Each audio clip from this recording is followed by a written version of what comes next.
This is the story of the talking stick. It started out as a Christmas tree.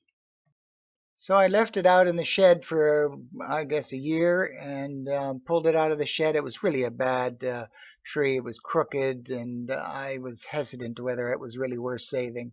Anyway, I took a hacksaw and cut off the limbs more than I'd chopped them with the machete originally and prepared it to put it in the lathe. Before putting it in the lathe, I planed it first.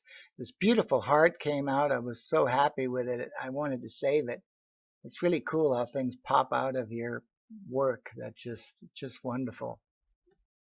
So turned and turned and turned. It took a long time to get it down to a nice round shape, but finally got it pretty round, but the heart kind of lost its shape. I actually painted the stain on in the lathe, spinning it, and wiped it and did the whole process of staining in the lathe. Of course, you can see all the spatter that happened. Lucky I didn't get any in my face. Anyway, I was so impressed with the colors that came from it. It was just very, very special.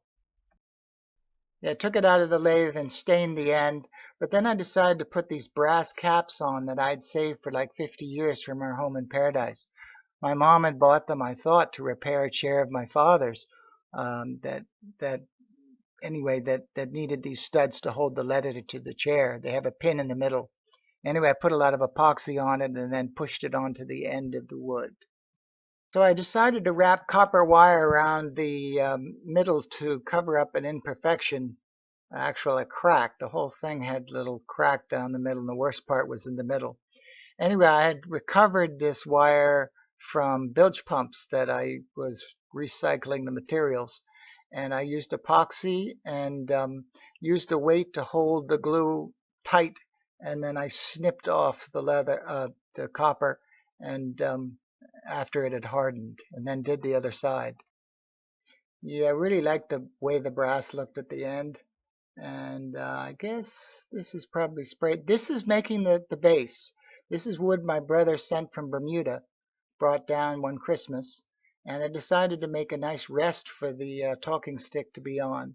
I had already cut this out of scrap that my brother had sent me and made kind of these perfect planks for another project.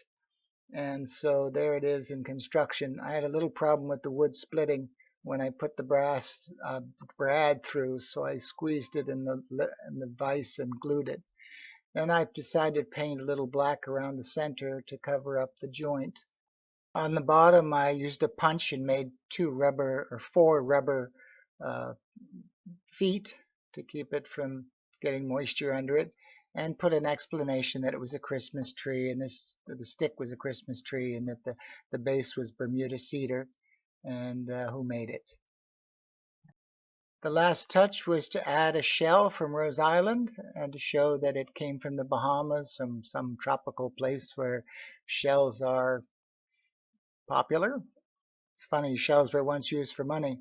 Anyway, the talking stick story is that it was an Indian tradition to speak of one's dreams in the teepee, and whoever held the talking stick could speak, and everyone else had to remain silent. And I thought this was great to control people interrupting one another. And my original invention was to have a timer in it to limit the speaking time. But I found that got to be too complicated and people didn't like it. So I went back to the old tradition that just you talk, and when you're finished, you pass it on. And that's my talking stick, given as a gift to Juan and Cecilia. Over and out.